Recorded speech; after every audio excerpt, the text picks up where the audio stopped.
it's true that sudden, and we also we can understand that it's true that sudden provocations leave us to choose bad or the worst options in our life.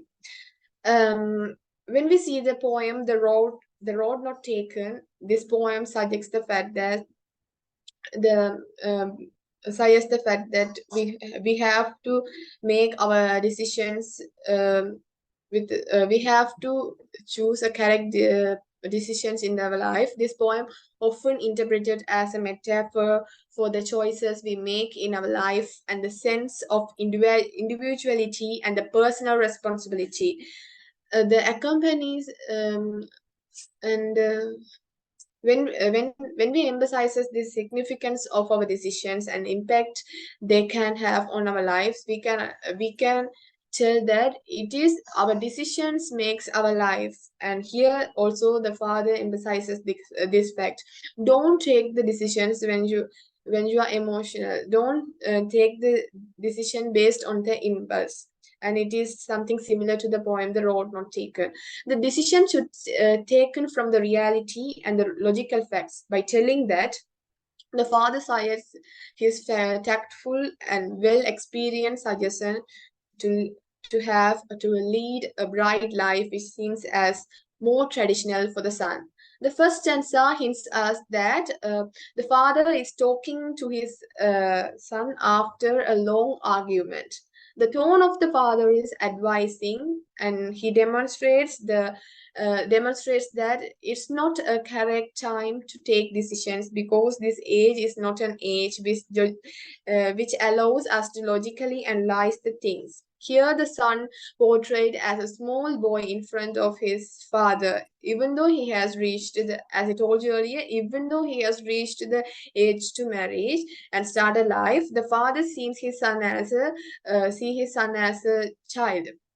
By telling that he was by telling that he was very happy, he indirectly says that traditional way is always a better way to have a cheerful life. He says that a youthful life is full with challenges, and the minds of the youngsters are very active and strange, which is not appropriate to take any sudden decisions.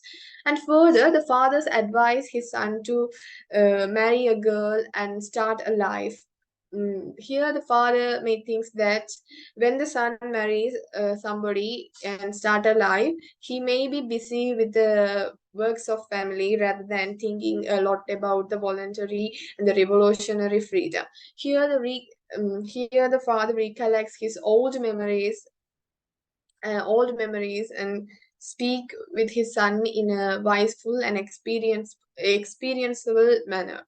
When we see the background of this poem, we can understand that the father is in this poem doesn't want his son to join in a Russian revolutionary because he thinks that living without his son is something unbearable for him, and living alone is not good for him, which emphasizes the unconditional love of the father toward his son, even though they have a conflictable tone in this poem.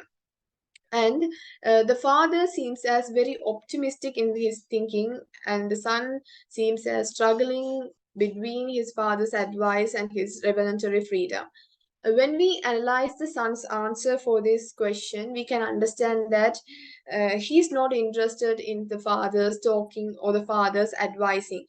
His tone of the reply is ignoring tone, which portrays the most of the youngsters' reaction for their advisors of the father or the mother in this modern era. Many youngsters think that the advisors of the father and mother are not usable for them, and um, they they are to choose their own path to live their life, which almost creates conflict in this modern era. And it is the main reason many youngsters choose the wrong path in their life and struggle between many problems.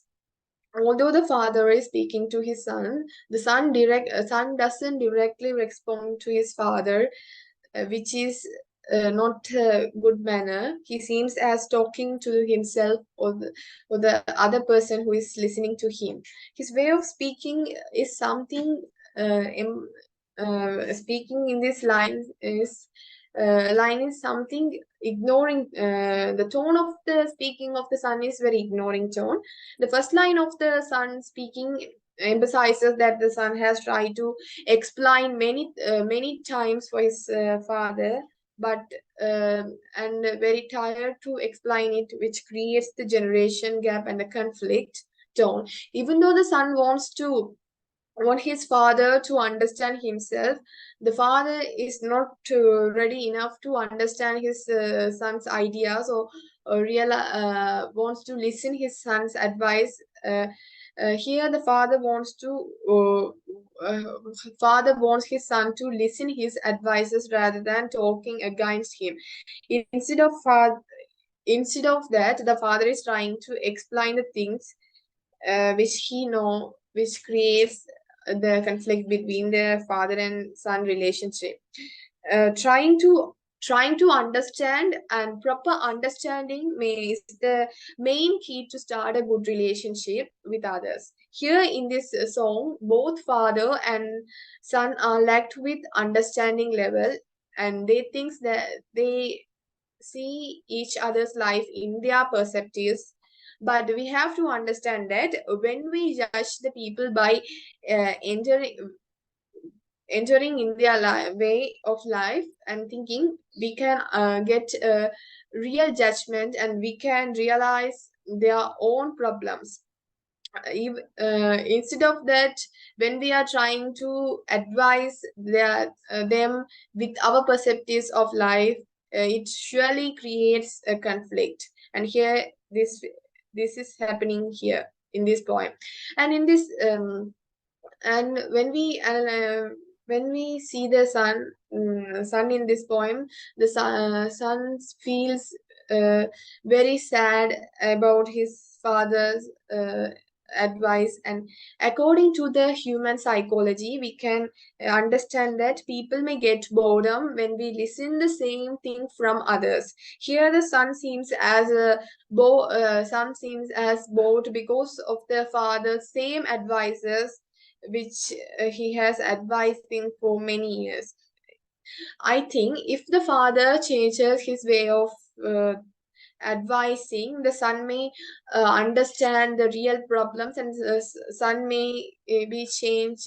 Son may change for the better reasons. Here, the son also lacked with the freedom to talk against the father.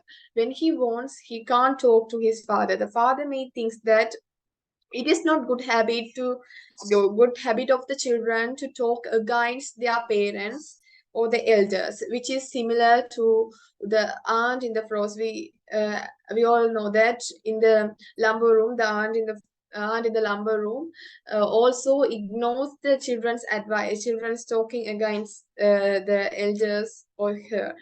And here these people are brought out as a stereotypical people in English literature we are studying. And we have to understand that children or youngsters also have many innovative ideas and perspectives, which always ignored by these kind of people. But I think this kind of people are not adaptable for our modern world, as children also started to think in a way innovative way and think widely. Here, even though the son has reached his marriage life and marriage age, he seems as a small child before his father. As I told you earlier, he seems as very small child. And it emphasizes another fact that for parents, their children are always children, whether they get mature or they get old. Moreover, the son refuses to tell his plans to his father because of the father's perspectives and the point of views, which is not good, not a sign of the good relationship. Further, the father wants his son to follow his methods. Father seems as a person who has limited dimension about the life, and he sees his life in a limited way. Thus, there is a strong strong gap, strong contrast between the wishes of the father and the son. Then the sons were, when we analyze the son's words, it contains a big message to our adults who don't understand their children, or who don't let the children to take the decisions by themselves. The parents must have to know that desires of their offsprings have to offsprings. But here the son ignored to tell his desires to his father, as he finds uncomfortable, and as he finds his father as an obstacle for his change. We have to understand that our parents are our pillars to our success. So when we have any um, plans, we have to tell it to our parents. But here the father comes as an obstacle to explore the plans of the son. The son revealed that he suffered all the time by keeping the things inside, which gives the uh, deep of the son's frustration level because of his father's actions and the father's stereotypical thinking. If we have any desires, the parents' support is very important to make them as possible in our lives. But here the father don't give any opportunity for the son to tell his desires and tell his plans. The latter part of the song was the son song. We can understand that the son was very tired by expressing his desires and problems to the father, so he planned to leave the place and start his own life with his perspectives and his plans. And let's analyze the poetic techniques in this poem. As this is not a song, not a poem, it is a song which contains the lyrics. It has a lyrical pattern, and which contains a big meaning to our society. And this poem was built up in a dialogue form, where the father and son are reflecting their perspectives and reflecting their own point of views and own wishes of their life. And the song embellishes the metaphorical language to convey its themes. The father and the son represents not only individual characters but also the larger generational conflict between in our in our society. The lyrics used for the father and son relationship as is a metaphor here, and the repetition is a main literary technique used in this poem to emphasizes the father's strong optimistic advice and the son's ignoring mood for the advices of his father. Imagery, when we see the imagery is a main thing which picture the emotional journey between the father and son. For example, from the moment I could talk, I was ordered to listen. The image of being bored to listen conveys the authority, and the son struggle to find his own identity and the son to find his own path. Here, the tone of this song is changeable according to the characters talking. The father's tone of the talking is optimistic and advising tone, where the son's tone of this talking is very sorrowful, sympathetic, and emotional tone. And irony is a main technique used in this poem, which contrasts the gap between the father's advices and the son's desire to be independent from the stereotypical world. The lyrics expresses the father's belief that son should remain uh, traditional and like him. And the symbolism, also the literary technique which adds the value to this song. Here the father comes as a symbolism who belongs to the older generation, and the son comes as a symbol who belongs to the younger generation. And here the son's young age uh, um, contrasts the activeness and frustration, whereas the father's old age symbolizes the happiness and the contentment and experienceful advisors. Let's analyze the themes of this poem. Here, from my point of view, the significant theme of this poem is generation gap, as this poem is full of the elements of the emotional journey and the conflict between the father and son generation. So we can understand that this poem. The purpose of this poem to explore the generational gap between the father and son, and the communicational breakdown also a main theme in this poem, as the son is ceasing to explore his ideas to the father, and the father is ignoring his son's ideas. This poem creates a very create a big vast communicational gap between them, which allows them to have have not enough understanding with each other, and have a communicational breakdown and the conflicts. And moreover, when we talk about the themes, we can understand that independence and the identity also can be the sub theme of this poem, as the son is journeying for the freedom and journeying to find his identity uh, by exploring many new ideas and joining into the Russian revolutionary. And moreover, life choices and decision making is also the sub theme, where the father is viewing the decision making as a very vital role to take our lives in a leading and cheerful way. Here, the father thinks that choices we make in our lives decides our future, because the repetition of the father's advice also emphasizes this fact. And when we talk about the themes, we can understand that wisdom and the experiences can be also the uh, theme of this poem, as the father is enough with wisdom and experiences. He has an ability to advise his son, and which allows his father to lead a happy full life in the past, even though he seems as very strange to his son.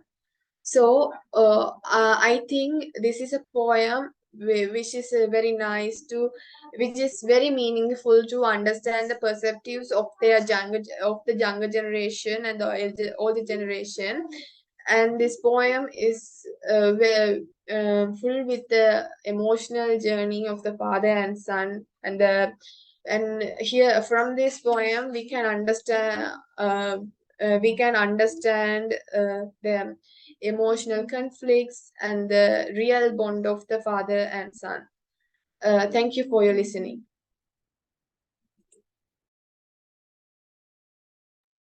Thank you, Arnavi, for your marvelous presentation. Next, I would like to call Dharunika to talk on her topic.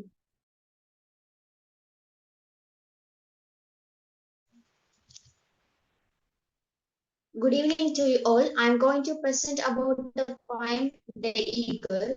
The Eagle poem was written by Alfred Lord Tennyson.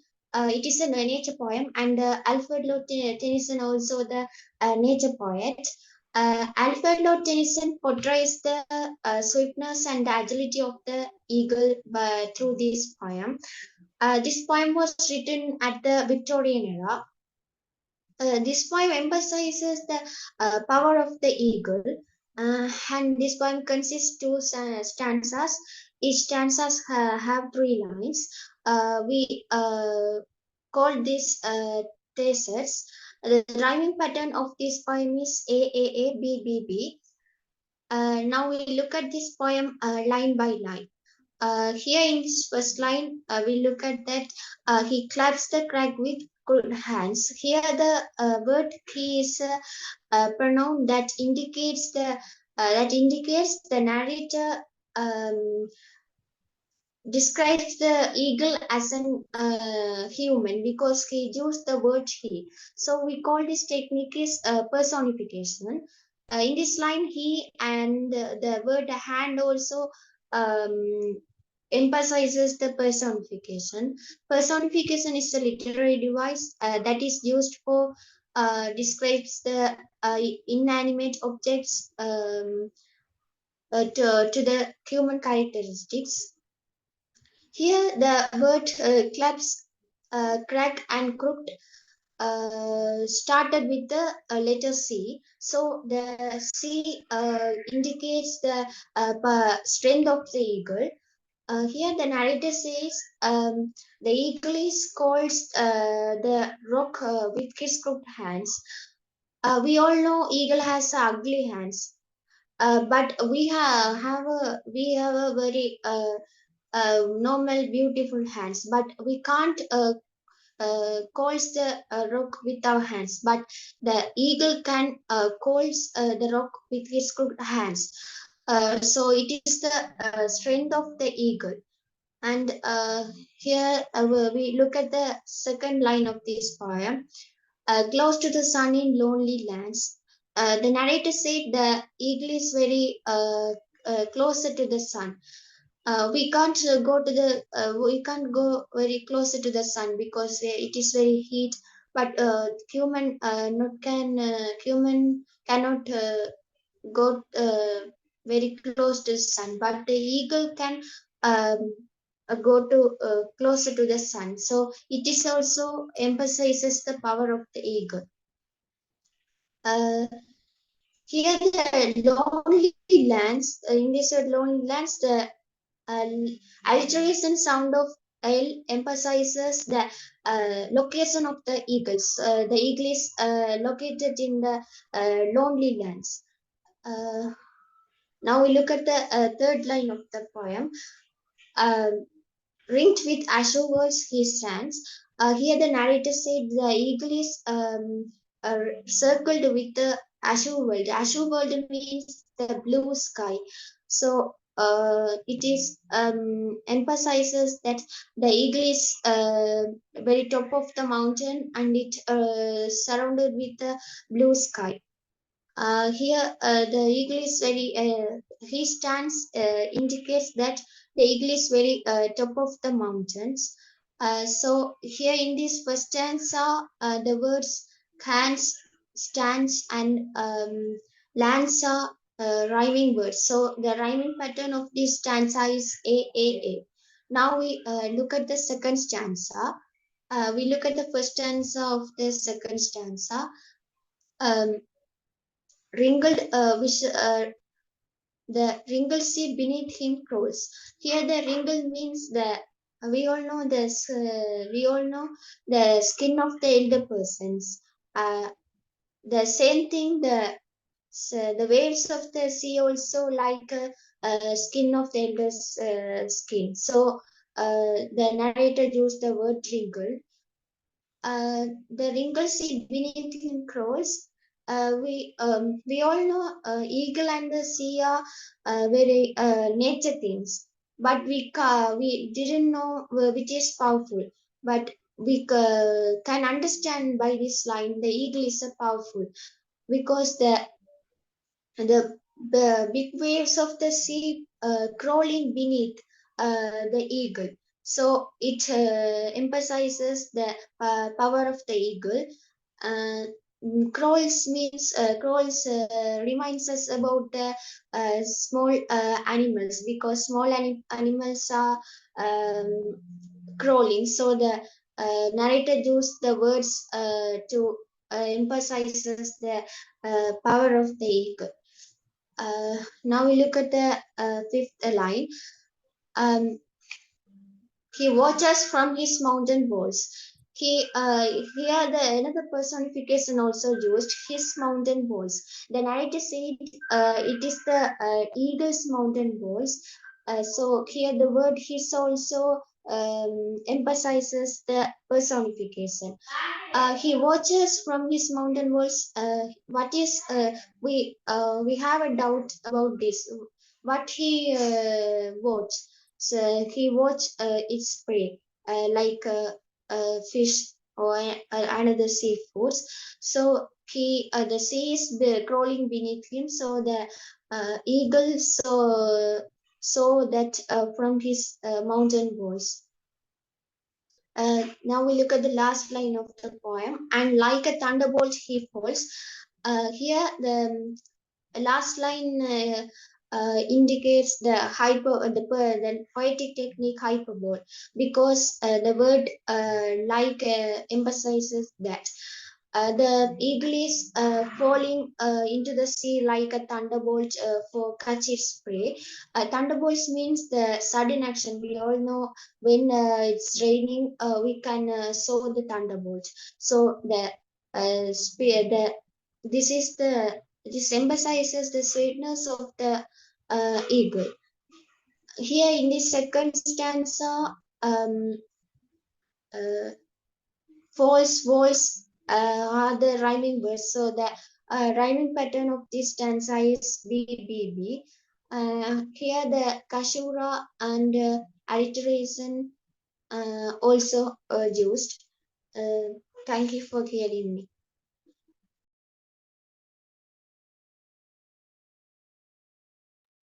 Thank you, Dharnika, for your marvelous presentation. Next, I would like to call Kirtana to talk on her topic.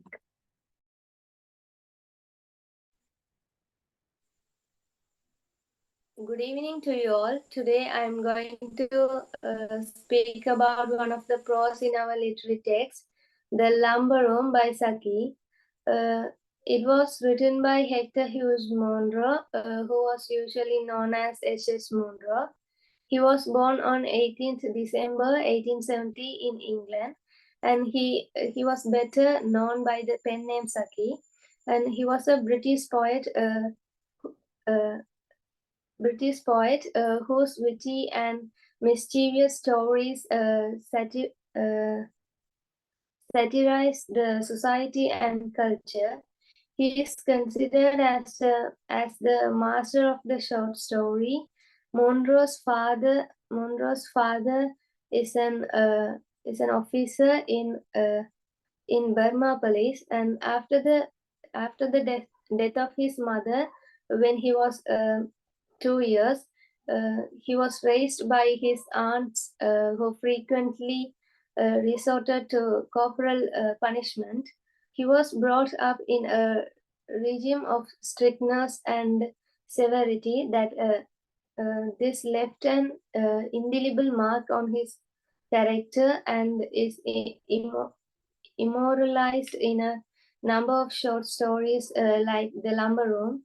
At the beginning of the story, we can see the protagonist Nicholas as a child who is put in disgrace. It means he's under punishment because he had done a very mischievous thing. That is, he had brought a frog from the garden and he had put it into his breakfast plate, and then complained of a frog in his breakfast plate and refused to have that wholesome bread and milk, as the writer says. Then he had made his aunt believe that he was ready to go to the gooseberry garden, because the aunt believed that gooseberry garden is a paradise for the little boy, because she believes that all of entertainment and happiness is there for this child inside the gooseberry garden. But the other children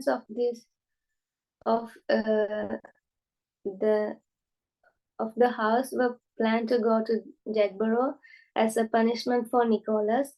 Nicholas was excluded from this tour. After the group of children had gone to the Jagborough beach, Nicholas had other plans. It was not the plan that Aunt had thought that he would activate.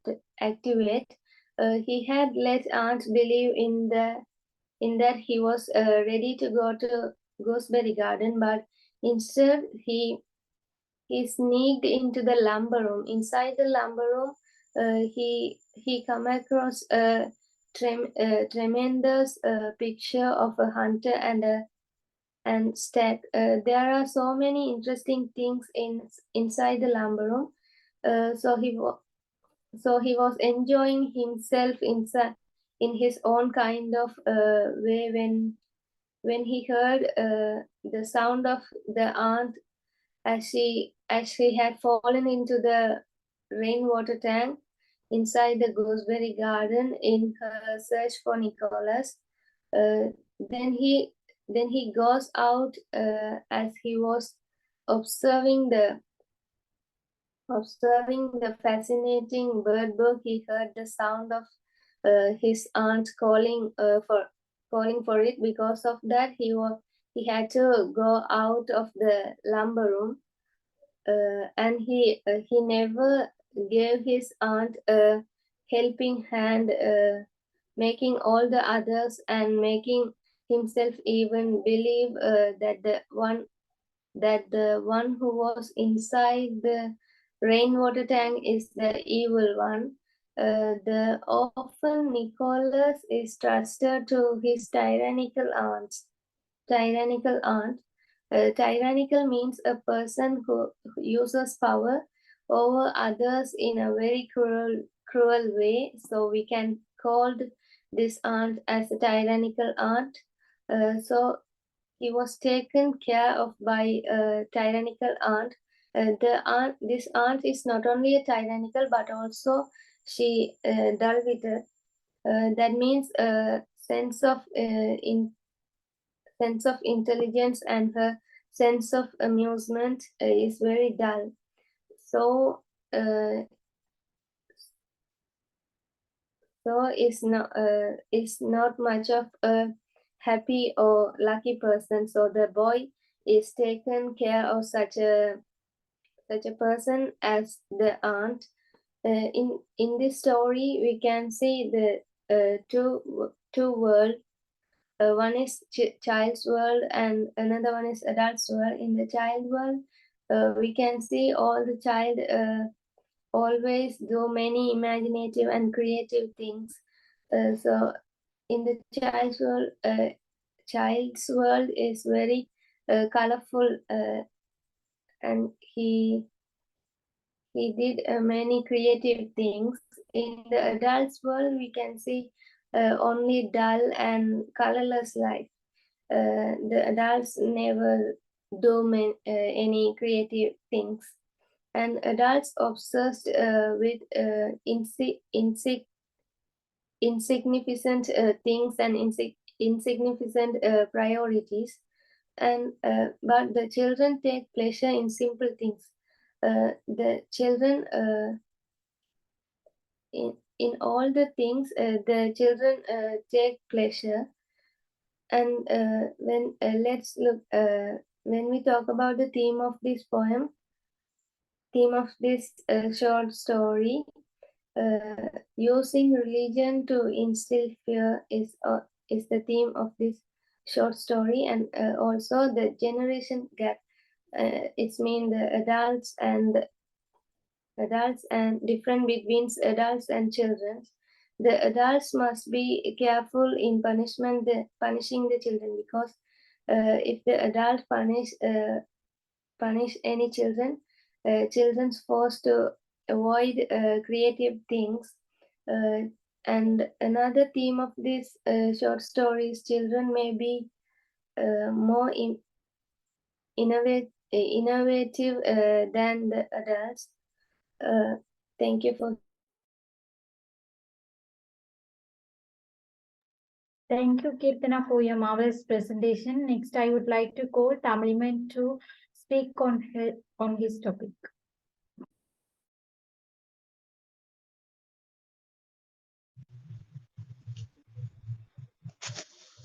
Good evening, all of you. Today I am going to speak about To the Evening Sun, written by William Blake. William Blake is popular for the. Good evening to you all. Today I'm going to present about the poem Farewell to Burn Stack Entry. This poem was written by E.Housman. Alfred Edward Housman was born on 26 March 1859 in England. Shakespeare Lad is a collection of 63 poems by the English poet E.Housman. The collection was published in 1896. Housman titled the book The Poems of Terence. The name of Terence appears as a character in his poems. The Farewell to Burn Stack Entry is also one of the poems included in the collection of Shakespeare Lad. The title of this poem is Farewell to Burn Stack Entry. From this title onward, we know that the writer is living from his place because the diction farewell pointed accurately. Farewell is an act of parting, making someone's departure. From that, we can guess that the speaker gonna live from his own place. Now we can go to the first stanza. The first stanza of this poem is Farewell to Burn and Stack Entry, farewell to Cheven Show.